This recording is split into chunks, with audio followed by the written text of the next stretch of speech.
Bằng tách mà đong, bằng tách mà đong. À ơn anh hai tật ban hai. Rương, bằng tách mà đong, bằng tách mà đong. Đô đôកំពុងសរសេរបញ្ជីរៀបរាប់ពីអ្វីដែលវាអាចធ្វើបាន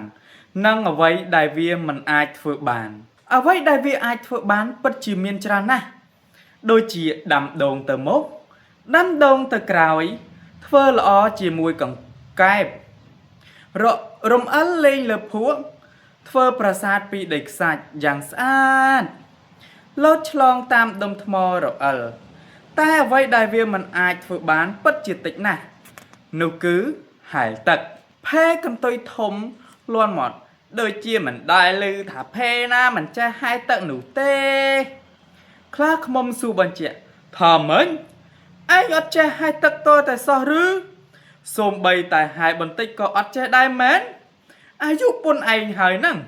ពួកយើងទាំងអស់គ្នាសុទ្ធតែអាចហែលទឹកបាន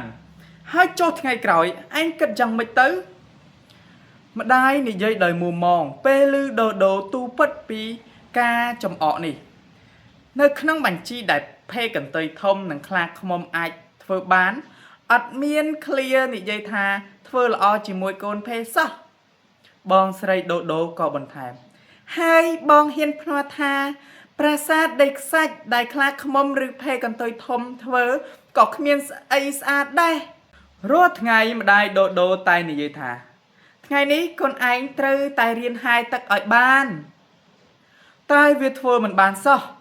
ទោះបីជាប្រឹងប្រែងយ៉ាងណាក៏ដោយនៅព្រឹកថ្ងៃច័ន្ទមួយមេឃស្រឡះល្អដូដូនិងបងស្រីឈរមើលមិត្តភ័ក្តិរបស់វាលោតពីលើដុំថ្មខ្ពស់សន្លឹមចុះមកក្នុងទឹកដ៏ជ្រៅបងស្រីវានិយាយអាអូនឯងត្រូវរៀនពីបន្តិចម្ដងបន្តិចម្ដងទៅ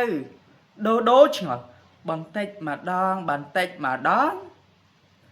បងវាតបត្រូវហើយតោះយើងចាប់ផ្ដើមពីថ្ងៃនេះទៅជឿបងទៅអាអូនឯងរៀនបន្តិចម្ដងបន្តិចម្ដងឯងនឹងចេះហែលទឹកដូចគេឯងហើយដូដូក៏ចាប់ផ្ដើមនៅថ្ងៃច័ន្ទនោះវាដើរក្នុងទឹកហើយរៀនលើកជើងផុតពីដីបន្តិចម្ដងបន្តិចម្ដងថ្ងៃអង្គារដូដូអាចដើរបានជ្រៅជាងមុនហើយអាចបណ្ដែតខ្លួនបានតិចប៉ុន្តែជើងនៅលួចជាន់ដីខ្លះថ្ងៃពុធដូដូអាចបណ្ដែតខ្លួនលើផ្ទៃទឹក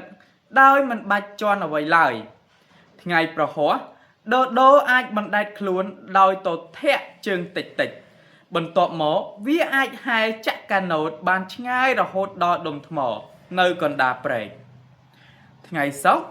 ដូដូអាចលោតទឹកអាចហែលចាក់កាណូតនិងអាចហែលឆ្លងពីត្រើយម្ខាងទៅត្រើយម្ខាងទៀតដោយខ្លួនឯង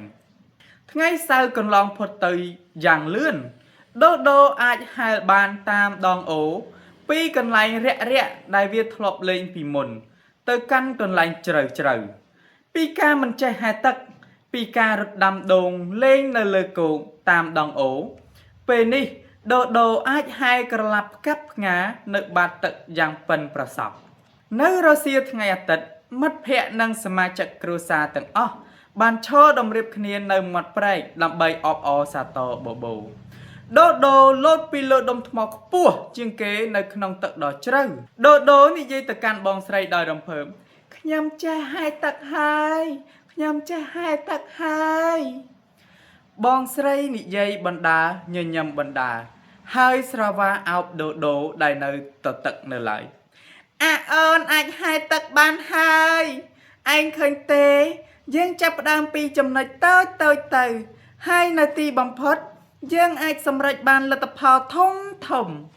រឿងនេះចាប់តែប៉ុណ្ណេះ